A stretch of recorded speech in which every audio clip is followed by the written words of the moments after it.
I'm Cindy Bokser, and you are listening to the Fiber Artist Podcast, where we chat with artists, makers, and creatives who work with fiber, get to know their stories, how they came upon their fiber practice, and more about the person behind the work.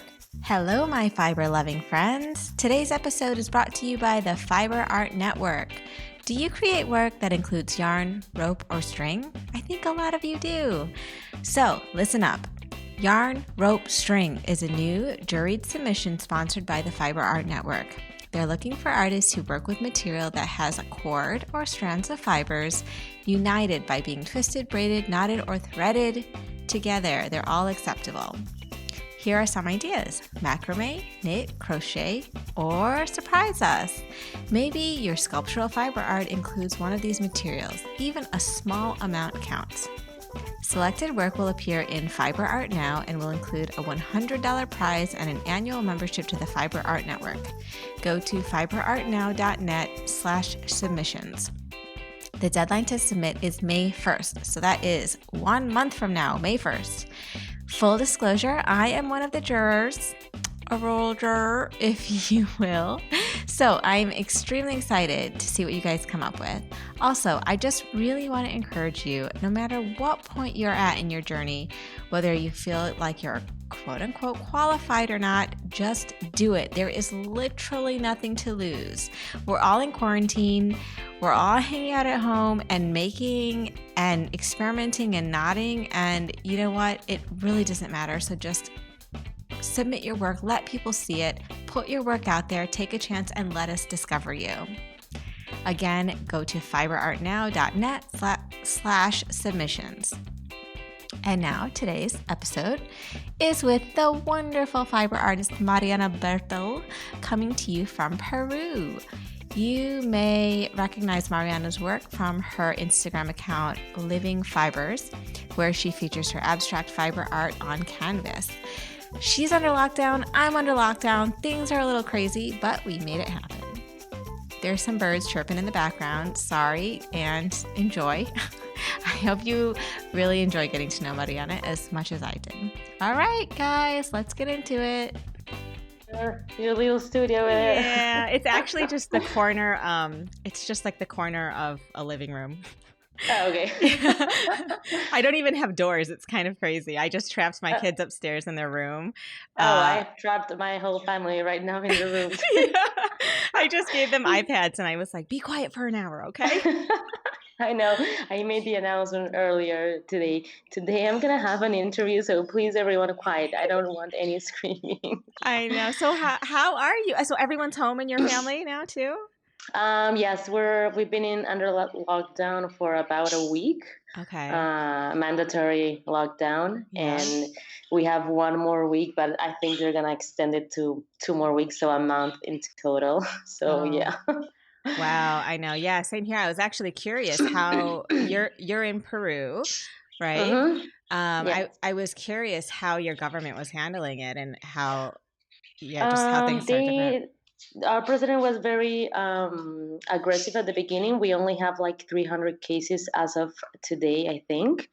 And he went into lockdown when we had only 100 cases in the country. Oh, wow. Okay. So, yeah, he took very aggressive measures. I think because we don't have a very big health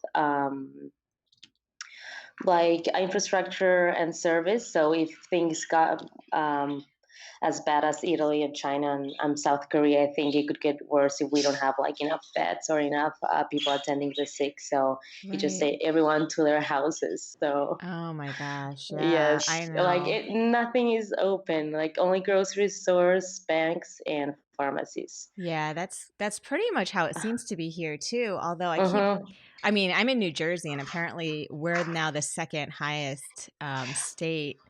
Yeah, like with the second highest number of cases, with New York being the first, and we're right next door. So it's like, I'm in the country in New Jersey, so I'm like as far away from the city as possible. Yeah. But it's still super scary. It's crazy. Well, it must be not so bad for you because you're like far away, but I guess like homeschooling kids must be that horrible.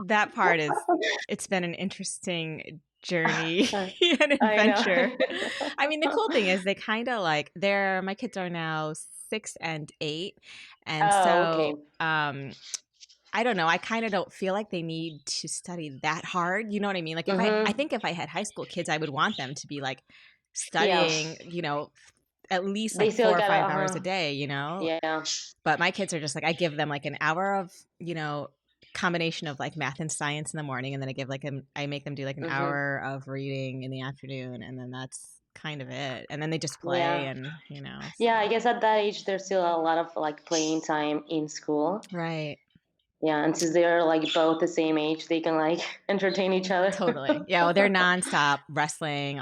They're all over each other. I have 2 boys and they're, They're both boys. yes. And they're Okay. insane. Yeah. Do you have kids? No, I have Okay. no kids, but my oldest sister, has 2 kids, and she's in lockdown. One is actually his birthday is today, turning 4. Oh, Yeah, and the other one is 4 months. So they're like completely different ages, and she's like going crazy because they don't have the same activities. yeah. Yeah. And Yeah. well, the 4-month-old, I mean, I would be scared to have a kid that young, even though Mm. the virus apparently isn't harsh on kids, but Yeah. Mm-hmm. I don't know. I would be kind of freaking out about I that. know. Yeah, but we've been under lockdown for like 1 week, so no contact with anyone. So Wow. I think if someone had the virus, it would have shown symptoms already. Right. So Right.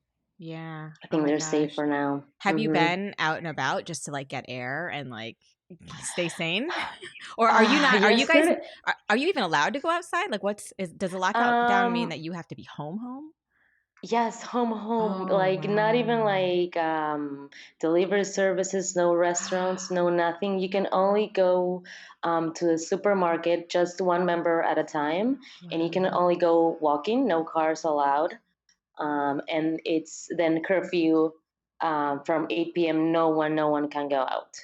Wow. So yesterday I went to the supermarket. First time I went out of my house in a Yeah. week, and I was like Disneyland in the supermarket. I know, right? I started like looking like a little mirrors or something, and I got so excited that I broke them. Oh, God. Yes. And my dad, I'm in lockdown with my twin sister, my mom, and my dad. And my dad was like, "Oh, you need to wear gloves. You cannot go out like that." And we only had male-sized gardening gloves, so I was like shopping with with that. Oh my It was, gosh. I know. What am I hearing? It's Do you have birds? Oh yes, I'm sorry. Are they like being loud? They get like, are they making sounds? They're No, making sounds. I can hear them. That's so funny. You have pet I birds think or are they just birds outside?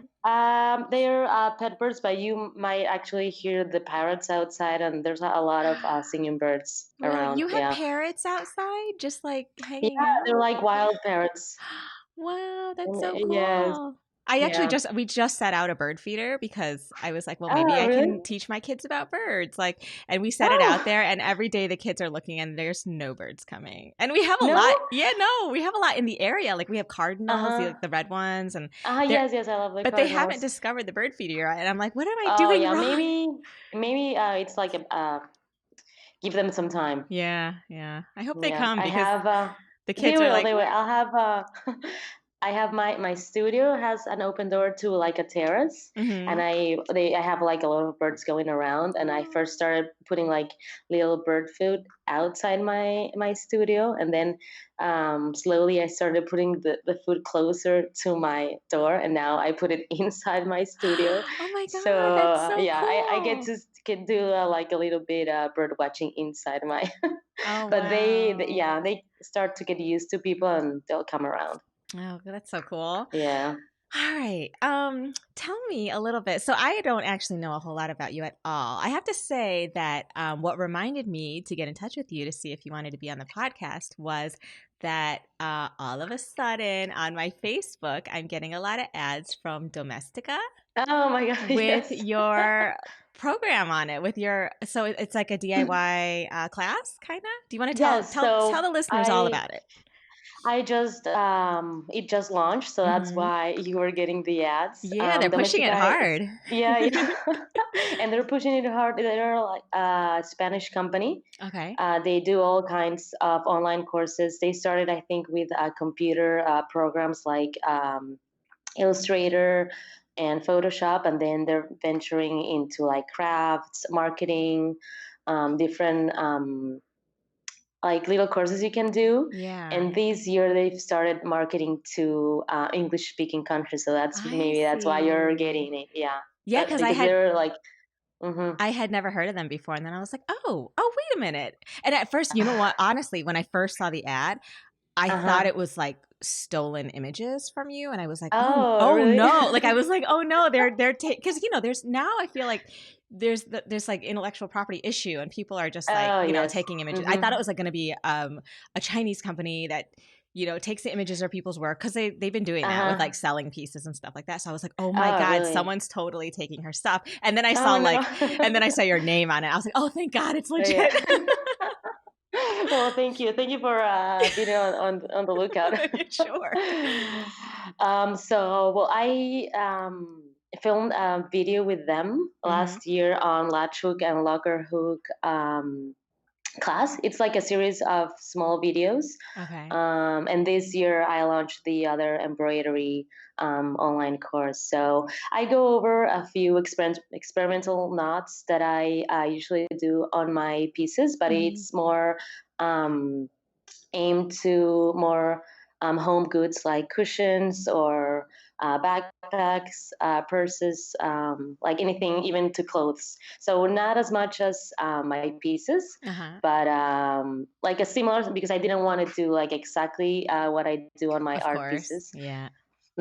So, and that's like a big thing. I wanted to like separate it from my art pieces, but also teach people they can be like experimental with embroidery knots and not like the usual way that embroidery is portrayed. Right, So, right. yeah, Oh, I'm that's so excited. cool.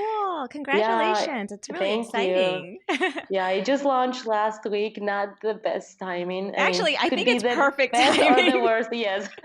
I think it's perfect timing, Yeah. honestly. I think people are Yes. looking Yes. for things to make and things To to do, do yeah, and to yeah, and in their houses. it's such a good time for people who usually might have to be at work and who can't right now and Mm-hmm. just like they can dive Yeah. into hobbies and things that they've wanted to learn. So I think it's actually great timing. Yeah. Mm-hmm. Yeah. So tell me just a little bit about your background and I know you're in Peru. Did you grow up there? Mm-hmm. I Um grew up in Peru, yes. okay. I studied fashion design here in Peru and then I went to Barcelona for like about 2 years, extend my fashion design Ah, career. yeah. And then I came back to Peru and started working at a big department store called Sa Falabella as a designer, and there Okay. I worked for like about 5 or 4 years. While I was there, I was like starting to grow tired of the whole like business side of Hmm. fashion. Well, were you just designing what's my question? Like were you also able to were you making samples and stuff or just designing like pen and paper on computer, No, whatever? I was at the beginning. I was designer for they're a multinational, so Okay. the companies in Peru, Argentina, Colombia, and Chile, and I was the denim designer for the local Oh. productions. I would design and oversee production for denim sales Oh, in Peru. cool. Yeah, it was It fun, and sounds so I cool and glamorous. yes, What was yeah, it? well. What was it really like? Yeah, everyone thinks like fashion is always glamorous, but it's like one of the I think least glamorous business because there's like a lot of competition nowadays. Mm, Sales and profit are what companies are looking for, right. and that was one of the big things that kind of to fell out of love with fashion because it was only towards making more money, Right. and in part it like canceled out all of the other small design brands. Mm, So it was like consuming the local production or the designers. Mm. And since it's all like sales, I wasn't able to be as artistic as I wanted to. Right. So yeah, Yeah, because you're really just I like went. crunching numbers and trying to figure out. Yes. Well, so what is it like Um, trying to figure out how to, I guess, design best to appeal to the most people, or how? the most people you see like sales history as well, what sold, what people are gonna buy. You have a board that's looking at your numbers and not the designs. Yeah. So they want results. Wow. And yeah, and it's like a very fast paced, long hours of work, Wow. and not enough pay. So I was like stressing out, so many responsibility on my shoulders and not like rewards Right. for me. Were there a lot of people in your department doing the same thing as you, or were you? No, no, not at all. I had like five brands that I was designing for, and not a big. I was the only one designing denim for all those five brands, so Okay. it Wow. was a lot of work. But I learned a lot. It was Yeah. a nice, yeah. I always remember it with gusto. Right. And and then so I started like trying to think what else I could do, but I didn't know what. I was I started seeing in Pinterest like all these beautiful weavings and macrame pieces, and I said, "Oh, maybe I should like start experimenting with this." So I got a loom from Funem Studio Hmm. from Etsy. Yeah, shipped all over from Belgium to Peru, waiting for the loom for like 2 months, Yeah, they have and wonderful looms.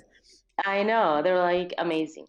And in the meantime, I made one for myself with like an old wooden frame and some nails.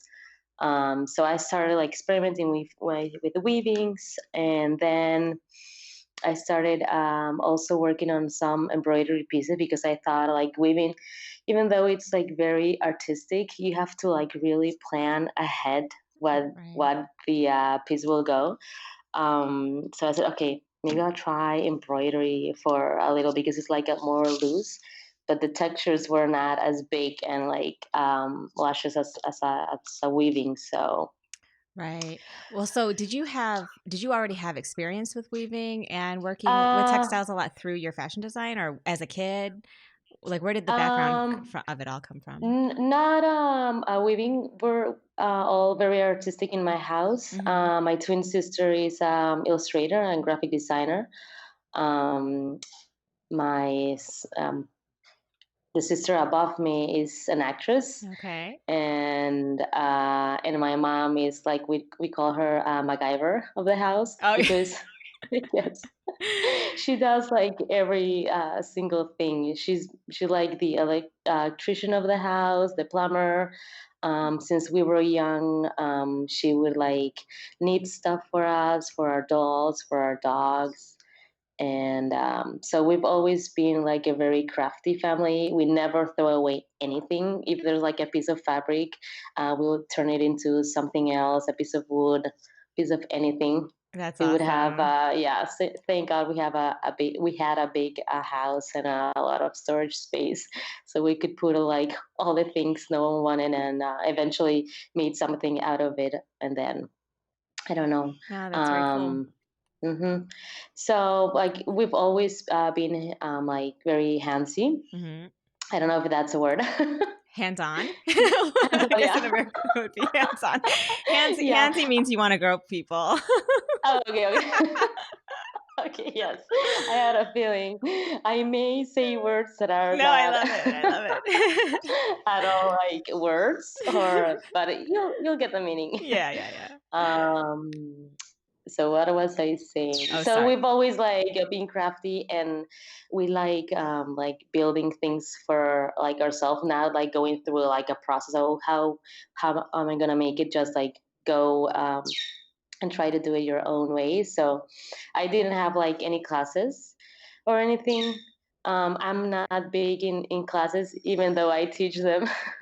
I always get like too anxious to like go through a whole video, even if it's like a YouTube video. So I always want to like, okay, I'm gonna just do it. Let's see how it comes out. So that's how I started with weaving and embroidery, just like experimenting and see how I could do things. I to this day I don't know like the uh the knots names or the I know. what Yeah. type of weaving like it's called. I just like, okay, this like little thing, that's a description. Actually for these courses I have to like sit down and, okay, what's this knot called, what's Yes. this material called, so I could like uh teach a little bit more correctly in Right, a right. No, way. I know exactly what Yes. you mean because I felt the same way. It was like I didn't learn what anything was called until I was asked to teach a workshop, and I was like, Uh-huh. "Oh, crap! I guess I'm gonna have to get Yes. a little bit more like technical about all this stuff." Yes, yes. Because sometimes people just want to like they want to know how things are what called or how they're made the proper way, because they're not like artists or they don't want to experiment. They just want to do like something crafty Right. and hands on. Just Exactly. to like pass the time and like get off their phones or like hectic life. So Yeah. um So then you so what started. So part you started experimenting with embroidery with your pieces. Actually, first did you right away? After I guess after you did your first couple weavings on a loom. Um, Well, yeah, you tell me. How did it progress from like weaving to kind of like what you're doing now? So first it was weaving, and then I did it. If you go back in my Instagram account, you'll see like my first weavings are like a little similar to what I do now. But then I went into embroidery, and I wanted to do like cactuses and like plants that were like in style. But then I remember, no, I don't know how to draw, and that's yeah. Because when I was growing up, I wanted to be an artist, but I was horrible at drawing or sketching. So I said, okay, maybe this is not for me, and that's why I went into fashion. Oh, Um, Not knowing that you can like my love for fibers and textures could be like something artistic as well, not only fashion. right. So after I went into embroidering like plants and like actual things, I said no, this is not for me. So I went back to weaving, and then I was at an art store and I saw this like little cute canvas, Hmm. like the tiniest thing, and I said, and I was, what if I embroider something on a canvas, and not like um, not so plain as embroidery sometimes is, but trying to get all the textures from a weaving. Hmm. What I liked about embroidery was was very like loose. Like you could start in a little corner and then go back and then like work as you want in a piece.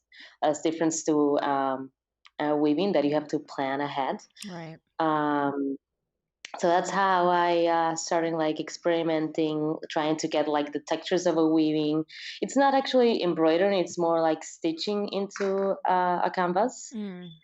So I don't use like I use a thread and needle, similar to what I would do in fashion design, because I used to stitch a lot of things and sew by hand. Oh, okay.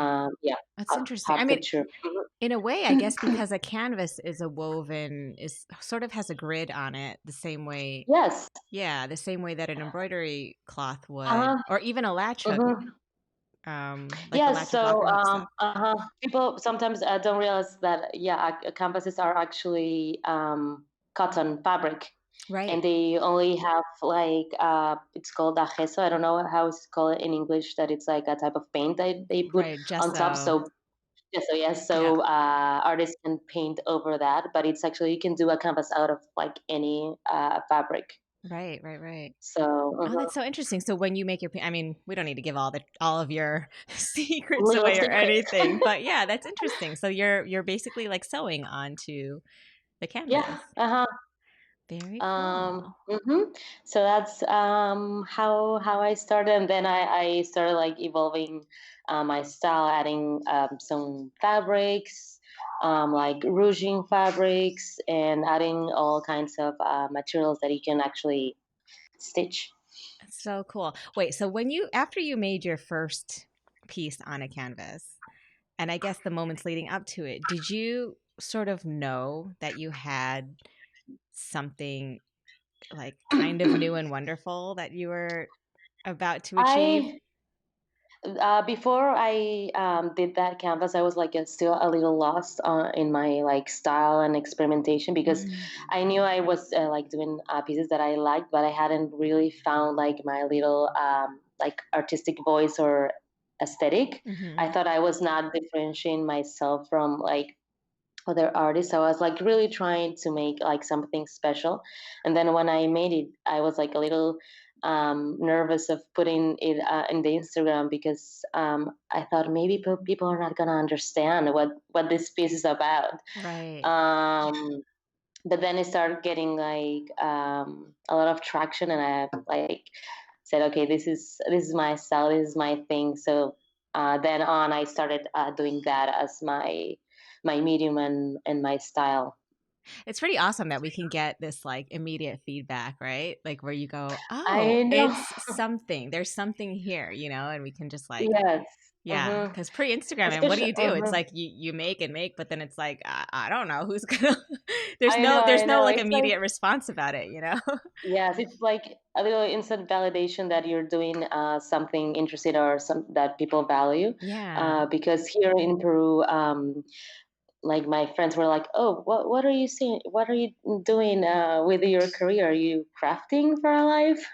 right. They didn't understand at the beginning, and then but I kept going because I got positive feedback on my Instagram. Yeah, So they, because at the beginning it wasn't like a business, I wasn't making any money. I was just like trying to make more and more pieces so I could get like more traction and more visibility right. and see if it go somewhere. But And were you still working at this time, or had you already quit your job? no, so when I did the piece, that little canvas, I had already quit my job. I quit my job after the first weavings I did. I just I didn't think it twice. I wasn't making like money off my weavings, but I said, okay, I need to do it because for like 2 years I was like telling my friends like, oh, I'm not happy in this company. I want to do something else, but I didn't know what exactly. And I'm also in that time I started dating an American boy. Oh, So we were doing like, yeah, no, we're not together no, anymore. Just no. Damn it. I was going to ask all yeah. about the romance and whatnot. Never Yeah. mind. Yeah. But we did it for about 2 years, and we were doing like long distance for about a year. And then I said, okay, I'm gonna quit, and I'm gonna go to the States and see if this relationship will go like forward. So it I was like a two-part thing. I thought you were in the States for a while. Like I had sort of remembered, I don't know, were you in California or somewhere on the West In Coast? New York. Oh, you were in New York. How come I don't Yes, remember? Oh, I yes. don't remember. Yeah, okay. Okay, okay. Well, I It's all went to coming a back. trip to California. Okay. Maybe I Maybe went that's to why. Sequoia National Park, and I loved it. Oh, nice. So it was like a two part thing going in my life. I was dating this guy, didn't want to work in this company anymore. So I said, okay, I'm going to quit. I'm going to go to New York for a couple of months and see if this weaving fiber art thing will go somewhere and this relationship. So I This is was like for what about this is like a year or two ago, right? almost 3 years ago. Almost 3 years now. Okay. Yes. And so for about 2 years, I was going back and forth, staying for like 5 months in the States and then coming back. I was trying to get like an artist visa to be able to stay there permanently and be able to work. Hmm. Um, so for some time, I was trying to get this fiber art business going, but it was a little difficult because I was neither in the States nor neither here. So Right. at the beginning, it was like hard for me to really make something out of it. But you cannot tell in my social media because I was just like putting things up, trying to stay positive and making pieces. Yeah. And then the artist visa didn't go well, so I had Oh. to come back, and we ended up splitting up. And then that's when, no, I think a year prior, I started with the canvases. So I started gaining traction, and then it started making sense. People starting like, mostly my friends at the beginning, like ordering Mhm. some pieces. So I got excited, and then it has evolved, thankfully, in a positive way. Right. So what are you sort of focusing most on now, in the way that you work? Like, are you doing commissions and um, yes. So I have commissioned pieces for this past year. I think in January I came back to Peru, so I've been stable for a year in Peru. Mhm. And at the beginning, I was making pieces to have a portfolio, and then I started. The birds are like, they get excited when I speak or play music. Oh. You can hear a couple of doves Oh, yeah, making their yeah, I sounds. hear that. And so where was I at? Okay, at the beginning I was doing a portfolio, and then I started getting more commission pieces. So for the last year, I've been a little busy with commission pieces. That one, and I started teaching classes. So So I like in have, person? yeah, in person. So I Uh-huh. have a studio that I share with another artist, and we have a space like in the middle of our studio to give out workshops. Oh, So I cool. have about 3 workshops a month. Where in Peru are They're you? in Lima. Oh, you okay. That's I figured, but Yeah, wasn't sure. yeah, the capital. And so I give out like 3 classes per month, and I do commission pieces, and then I have my online courses. So now most of my time is commission pieces. I've wanted to like slow them down because I want to work on like a collection, Mhm. to work on something like special and more my style, because with commission pieces, like people ask you for like specific measurements and specific Right. color palettes. Yeah, so you're not able to like experiment with new techniques or materials as you would like to. But Right, right. I'm Yeah, and you using kind of this have to time make to, and you kind of have to make it look like a previous piece in a way. Like not exactly, but kind of close enough to a yes, previous piece that they're expecting and yeah. yeah. They always like, oh, I want to something like this. So I try to make it like similar, but not as much, because I still want them to be like unique pieces. So customers are happy with like what is with a special piece. But yeah, people want like, oh, I want something like that. I want exactly that. Okay, I'll tweak it a little. Right, right. But even though they're like very specific, like, oh, I want something like that, with commission pieces, you're always a little bit nervous, thinking that maybe they're not gonna like it, or they're not exactly what they're looking for. But it's part of the process. I'm like getting anxiety with commission pieces out of my system by now. Yeah. Well, so have you had any experiences where you did create something for as a commission and the person didn't like it? No, no, they usually like it. Good. I just, I yeah. figured that. But I was going to ask you, how did you handle it? Yeah, no, I haven't had that. Let me think. Not with a commission piece. No, Well, because thankfully not. with the kind of work you do, if they did say they didn't like it, is it easy to undo anything and redo it on the same canvas, or it's Yes, like you yes. can? Depends on the Okay. fabric. Usually, if the sometimes they want a colored background. So in that Huh. case, I do paint with acrylic paint on top of the canvas. Mm-hmm. And once you stitch on that, there's no turning back, because you did a hole in the paint. So that's a little harder. But I guess I could take it out and rework it over the piece that was already embroidered. Okay. But when I work over like a piece of fabric, it's like clothes, so you can stitch something on top of a fabric, and if you like tap it a little bit, or wet the fabric so the threads go back to their original form, you can work on top of Oh, it. interesting. Yeah. But I haven't had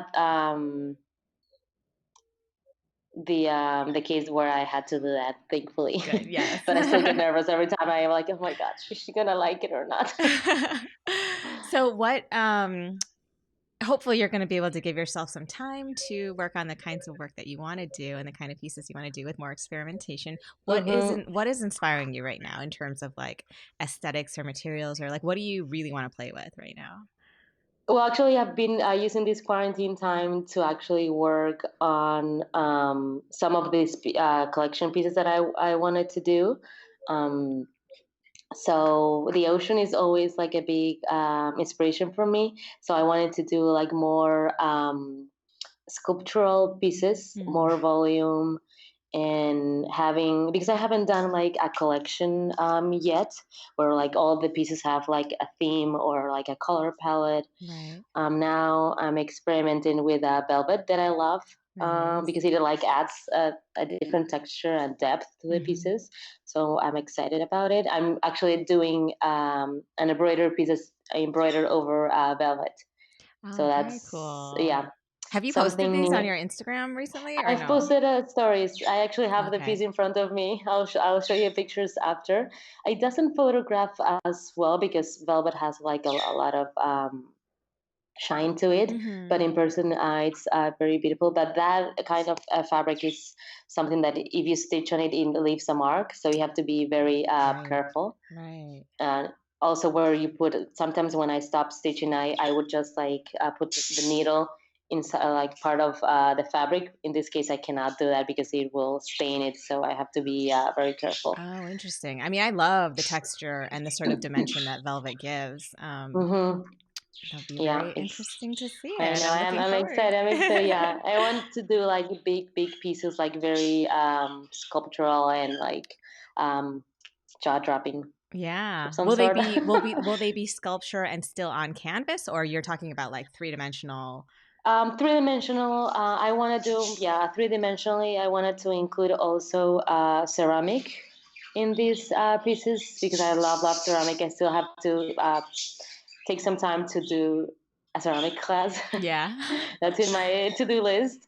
But so I want to add that because the theme is gonna be like deep ocean and waves and like marine life.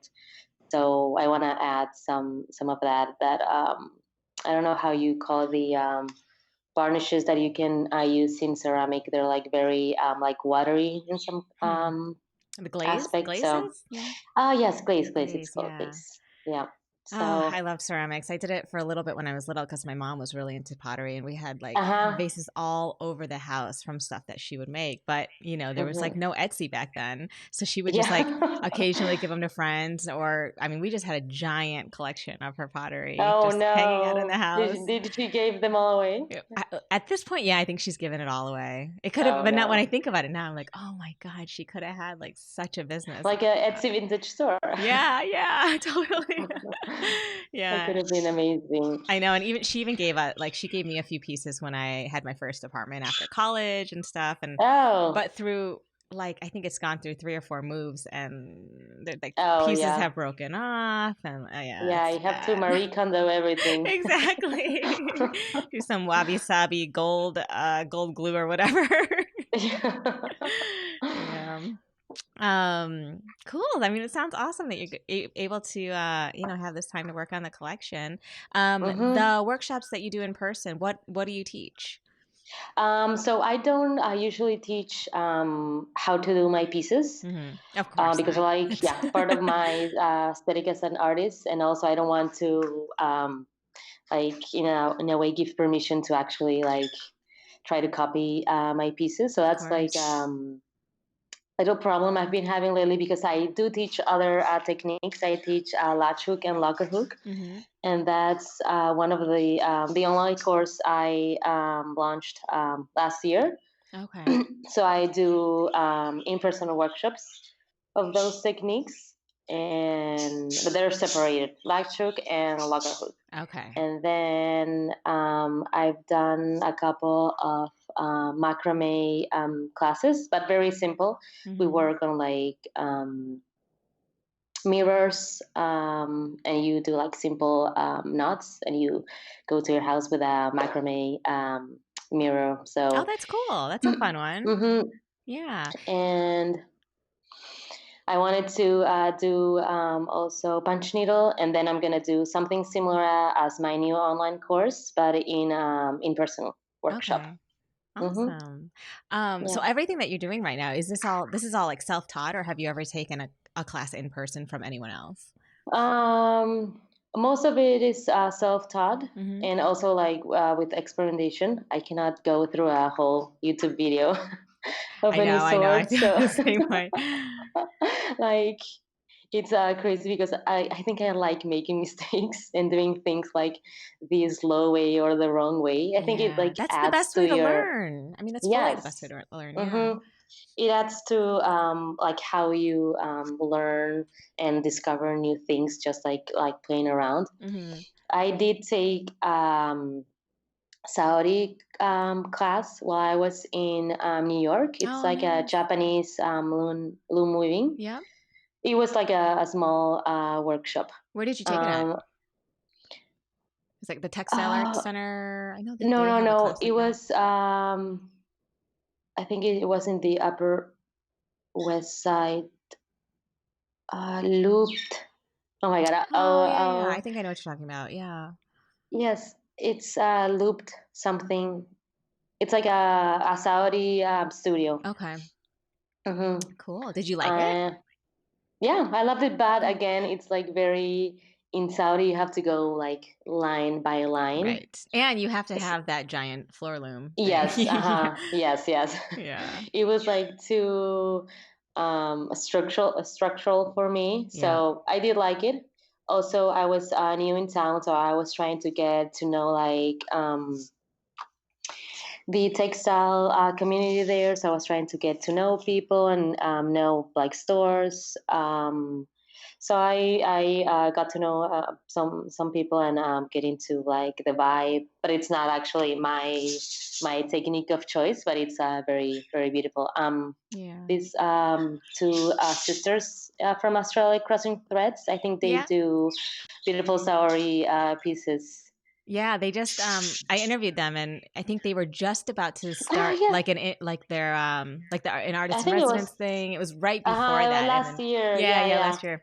Yeah, so Yeah, now they they're were making starting to experiment with Saudi, and I saw that I was, oh my god, I did Saudi, and now yeah. they saw a whole beautiful collection. Yeah, it's really nice. So you seem very much like a go with the flow creator, but tell me, like, do you, when you're working on your canvas pieces, so because I know this new collection is you're kind of experimenting with some newer, this sort of new techniques and a different, sort of hmm different aesthetic since it's not going to be all canvas based.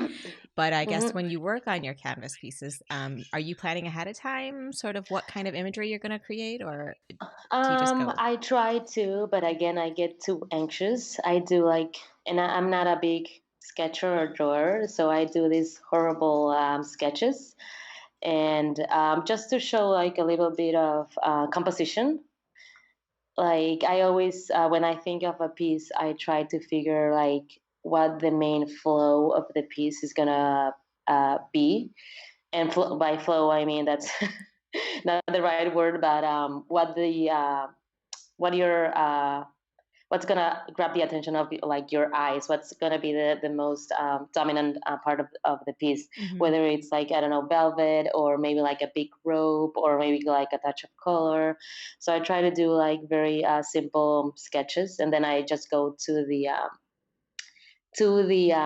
materials. So with Hmm. that I since it's like it's not like painting like materials have a big part in the composition. So I try Cool. to get all the textures that I want while I get do the color scheme, and then I go to the canvas and start working on top of it. It's very like experimental in a way because I start with something and it ends up being like completely different, Right. and that takes a lot of time. Like I have to like okay step back and see okay is this going the right way, and so there's a lot of creativity going while I'm working and not like prior. Right. um, because you never know how it's gonna translate to the canvas once you start working with the Sure. materials. Like you can have like an idea in mind, but then it doesn't translate the way you want it to, because maybe the texture you chose for that color is like too dominant or too shiny. It doesn't go with all the materials once they're all in the canvas. So it's like a lot of going back and forth Yeah. in the process. Yeah, I'm not structured. I get distracted very very easily. This quarantine is not serving me. I know. I'm the same way. Like even my living spaces are not neat and tidy, and I know, I'm like I but know you where know where everything is. everything is. Yes, Exactly. exactly. I wish I Everything is a mess. And yes. when someone moves like a piece of trash that people think it's trash, but it's not. It's actually maybe a sketch, and it's like, why is that piece of napkin? I know It's not exactly. trash. I really wish that I could. For me, that's one thing I really wish I could change about myself. Like, I really wish I could be more organized. And I think actually, when I was younger, I don't know why, but I think I used to be a more organized person. Like, I remember going to job interviews. This is probably just because I learned to lie, but they'd be like, what is one of your best qualities or whatever? And I'd be like, I'm a really organized person. Like, I love color coding my files and da da da. Which now that I look back, I'm like, that's a total lie because I'm Yeah. a fucking mess. So, You know, anyway, you believe what you tell yourself. I So you started guess. like telling them in the interviews, and then you thought, I'm actually an organized person Yeah, yeah, when you weren't. totally. So I don't know. That's one thing I wish I could change about myself. When you think about like your habits or your whatever personality, is there anything about the way you work or something um, that you wish you could change? I wish I'm a very night owl Mm. since I was like little. I wish I was like a daytime person. Like I would like just wake up and I'm ready to work out. I'm gonna do this and that. I'm not. I try to wake up early, but even though if I wake up like at 6 a.m. to go work out, I would get back to my house, take a shower, and fall And go asleep. back to bed. Yes. It's That's always like awesome. after the shower, I'm all warm up, and then okay, I'll just a second in my bed with my phone, and then it's like I'm That's asleep it. until 11 a.m. Oh, that's so But funny. yeah, but it's horrible because I do work late at night. Like I would stay in my studio until like 10, 11, sometimes 12, and I'm very, very active at night. Like I get like so much energy, even like to work out or to, I don't know, my brain functions better at night. And until now, I've been able to handle it. But as if I get older, it's not going to be healthy for me or possible because now I'm single and I don't have kids. But Yeah, well, that's what I was gonna say. I was gonna say, like, well, especially right now with this quarantine, it's like you can kind of yeah, wake up whenever you want, I and you're so lucky to. know. Because I think here's the thing. I think most. I mean, this is totally anecdotal, but I think most creative people are tend to be night owls, Yes. and the only thing that changes our habits is kids. Well, that's how it's been Yeah. for me. So I'm just going to project that onto the world. Yeah, and I think um, you're forced to totally, because they're adapt to your new situation. yeah, like toddlers get up at like 5 a.m. and Hmm. then, and I mean, like, I'll take my husband, for example. He still stays up until like 1 or 2 a.m. I do breakfast morning shift and then we get them off to Hmm. school and um but yeah, he still does that and is still able, but he's able to function getting up at like 8:30 after going to bed at Hmm. 2. I can't. Like in my now old age, I feel like I have Hmm. to have my Old 8 age. I am older. I feel like I have to have my 8 hours. So I Hmm. can't do that. Like he really functions off 5 or 6 hours and I'm just not that way. Um I can still do that function on like 6 hours. oh really? Oh, Yeah, you're, but how old are you? I'm 31. Okay, yeah, you're still young. That's why. Oh, I thank you. I'm feeling great now. But I used to be able to go longer. I would sometimes work until like 3, 4, no problem. But now at 1 a.m., I'm like, oh no, I need to sleep. Yeah, you feel it. You feel it Um, more. yeah. So I know I'm gonna have to change my ways. Eventually, Uh, yeah. maybe. Yeah, maybe. No, but I need to like a more organized schedule. I'm like all over Yeah. the place. So that's one thing I was different. I wish I was like a Yeah. morning person. Yeah. I think that's hard to do, the scheduling yourself thing, when you don't have outside things dictating what you need to do. Like, honestly, Yeah, I would totally be, my whole day would be free flow if I didn't have kids. But I like, know. oh my, like even with the quarantine, the first few days where the schools canceled and we Hmm. didn't know for how long or whatever, I was like, oh, let's just treat it. We were sort of treating it like a Friday or Saturday. I know. Every day we were treating that way. And I was like, wait a minute, things are a mess. So one night I stayed up until like, 12:30, which is now late for me, but and I actually created a schedule, and I put little pictures on the calendar, like on the schedule of the day, and they ended up, like, they were thriving because of it. They were so much better. Oh, really? Yeah, like the kids love a schedule, and now I they know. No, don't. they love the structure because like Yeah, they check out like a task and on to the next thing. totally. And like, and it made me Hmm. have to organize what I was gonna do. Like, I was like, okay, the hours I'm giving them free time is my hours to be able to work. Hmm. But honestly, without them, I don't know that I would ever even feel like I needed one, to be honest. You would. Yeah. Like this first week of quarantine, I was like, "Oh, I'm gonna work out every day. I did a schedule per day, like all the activities, and then I didn't like check out like it's horrible. Like Yeah, this week, yeah. today, I'm like getting back to normal because in these circumstances, like your brain takes it as a like something like out of the ordinary, so you start to relax and don't follow your normal schedule. So Right, I was right. like napping and like watching the news all day. Like, oh my God, I need to know what's happening here. Like, get into all the latest news. So this week I'm like turning off the news, Yeah. um, That's probably the healthiest turning way to be. yeah, I turning off my phone because now that everyone was at their house, they're like texting like crazy. So Yeah. I'm sorry. Now only a couple times a day I would check. So I'm organizing this week. That's good. That's Hopefully good. I'll be more productive. Yeah. How many, like, how often, what's my question? What am I trying to say? Like, how many hours a day are you working on your work, on your pieces? Depends. So for now I've been doing a lot of commission pieces. Is that what you're referring, or Yeah, art either one, as either opposed one. to?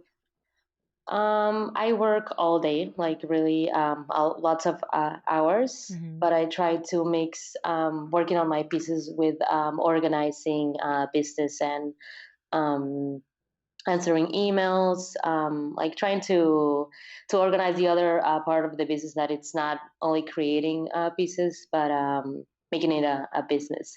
Right. That's Um, the hard part. I mean, I I think it's the know. hard part. Yes, Yeah. yes. So I normally try to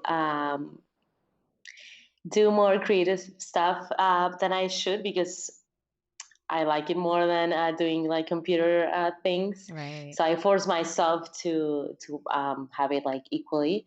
Um, but I guess like 50-50, creating and organizing business. For now, I Yeah. usually work on my computer until the battery is off, and that's my cue Oh, to start. wow. Yes, working on a piece on something more creative. And That's a then I good trick, charge my computer. actually. Yeah, and then I charge my computer, and when it's done, I go back to computer stuff. That's a Oh, trick. nice. Oh, that's actually a really good little Yes. tool. Yeah. Uh-huh. Yeah, because Um, sometimes you just keep going and you don't know when to stop. oh yeah, the rabbit So hole of that's the internet is yeah, I just, know. I mean, Yeah. it's completely endless. Hmm. What advice would you give to someone, since you're, one of someone who's been able to successfully quit their day job, get into their fiber practice 100% of their time. What advice would you give to someone who is right now thinking of Hmm. quitting their job and moving into a full-time fiber art practice? Let's see. Well, first, I think in the creative part, I would say like experiment as much as you can to find like your true voice. Nowadays, there's a lot of artists and fiber artists in general, so you really need to differentiate yourself. So experiment as much as you can to try to find your artistic voice, and then be prepared to suffer a little bit until you get something like out there or like in the business going. Sometimes you think everyone is like having the best business because social media is like rewarding people with likes and I don't know, popularity. So if your like pieces are not as popular as you want, don't get yourself down. It's like a process, and there's gonna be a lot of ups and downs. So I think like don't stress. Take it with I don't know if a grain of salt is a sugar. Is it Salt. proper saying?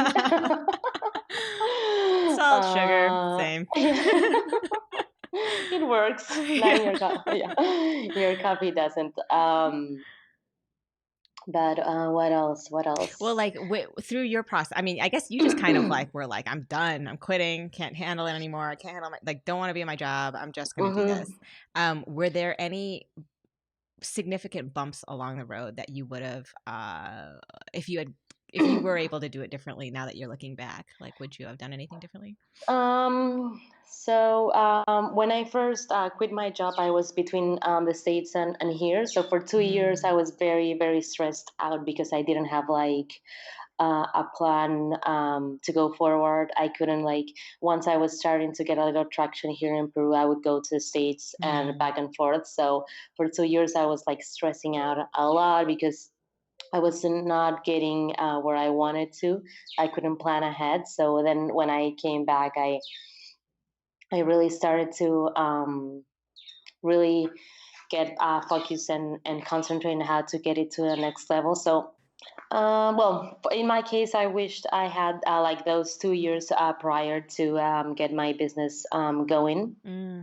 But it was life experiences that gave me something different than maybe advancing my career. So at the end, I wouldn't change it. So, can you tell me about the process of when you came to the States and you were trying to get an artist visa? What I guess like I've never had that experience, so I'm just curious about it. Like, what do you have to do, and why do you feel like why were you not able, I guess, to get the visa? So the process for an artist visa, it's like a work visa, but you have to have it's for like a special project or if you're like an artist, um, and you still have to have like a job offering, but you have to have like certain requirements. So be published articles reading about you. Oh, wow. So you have to already be like a successful, sort of like a successful, serious, validated artist in order to get it, it sounds like. Yeah, you have to present a lot of information, a lot of like a big portfolio. It was like months of work, yes. Tell me, are you a person who tends to get anxious? You've mentioned anxiety a couple times, so I'm just curious because I feel like it's a common thread amongst all of us fiber art people. I feel like so many of us use fiber to kind of quell our anxiety or give us something to do. Like we all have these like hands and brains that need to do something. Otherwise we feel really unsettled. Like I don't know about you, but I always have to be doing something. I cannot really relax. Oh my God, yes. And I'll just find something for me to do. And even if that means like I like my downtime too. Like I like sitting and watching TV, but even now I can't just sit and watch TV. Like I have to be doing something while I'm doing the TV. That maybe I know. The time. And sometimes that's like Instagramming or, you know, whatever, scrolling Facebook or something. My husband's always like, "Oh my God, can you just watch this movie with me?" I'm like, like I can't. Unless my it's sister really is the good. same time. Yeah. Because nowadays I cannot just watch TV. I have to be doing something else. Yeah. And even when I said, okay, it's time to go to bed, I sometimes get like something crafty to do in bed, even though I'm like Yeah. so tired and I'm not gonna do anything. I will bring like even my canvas to bed and say, okay, I'm gonna do a couple of stitches more, but I end up just like falling asleep with all the yarns on top. Oh. Yeah. Yeah, do you tend to So be like a more anxious person or I do. Yeah, yeah. I'm like I get very like anxious. Also when I have to like I know I have to do like respond to people or do something on my computer like business organizing that I know I've been pushing off. And it's like, okay, Mariana, get to it. Like it's not that hard. Just do it. Yeah. And so that's why I try to mix like business and with creativity. So I have like a little bit of both and say, okay, I'm gonna do this for like I don't know a couple hours, and then I'm gonna go back to my piece. Yeah. And then when I go back to my piece, it goes like for 5 hours, and then I say, okay, I'm just gonna finish this piece, and then I'll go back, and it's just a day passes, and I'm not at my computer. Right, right, right. So. Um, um, Let me think. So we've already been on for like an hour or more. So I just want to ask a few sort of more personal, I guess, kind of personal, quite personal, fun Mhm. questions. What is something that not a lot of people know about you?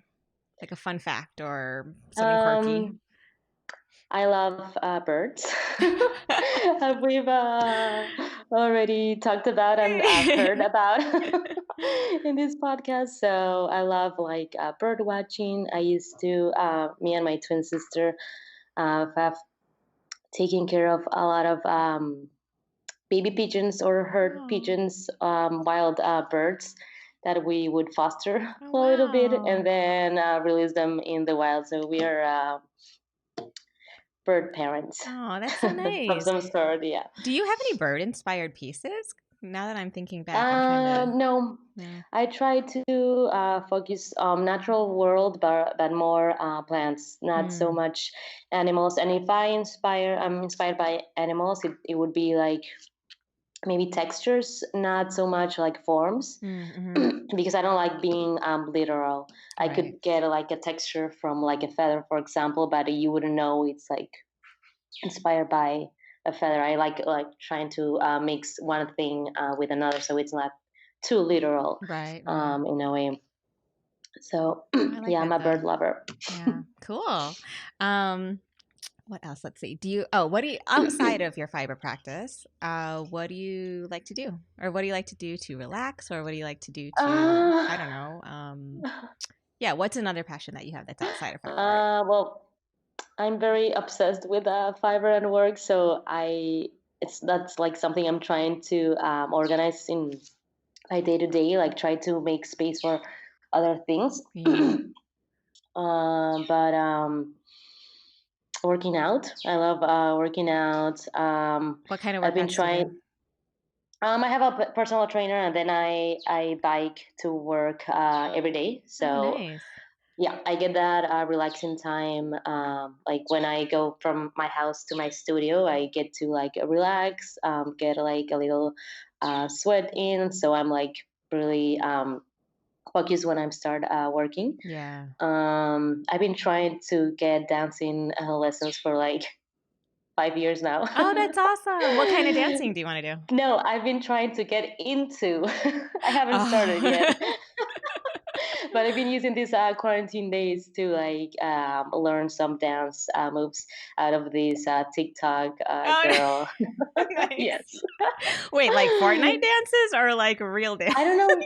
I don't know what Like they're hip hop? called. Hip hop or Something like that. I think they're like nowadays they have like so many names for all these like choreography dances. I don't know yeah, what it's yeah. called, but it's like these dances that you see in like raves, like where they like moving their legs real fast. Oh, I don't know what interesting. they're called. I don't know. I'll send you I'm the too video. old for this TikTok stuff. I don't know. I know. I just have an account to like spy on like people and get a little laugh, but it's addictive. So Yeah. don't download it. Well, I listened to this uh, comedy podcast. Your mom's house, and it's like Christina P. She's a comedian, uh-huh. but she's obsessed with TikTok, and so if you follow. I don't know why I'm even talking about this. It's so inappropriate because she follows really inappropriate accounts. But anyway, I'm just going to say they're very funny. That's all I'm going to say. Okay, yeah. I'll get into it. Yeah, so you can follow her. Real quick before we go, where can people find you online?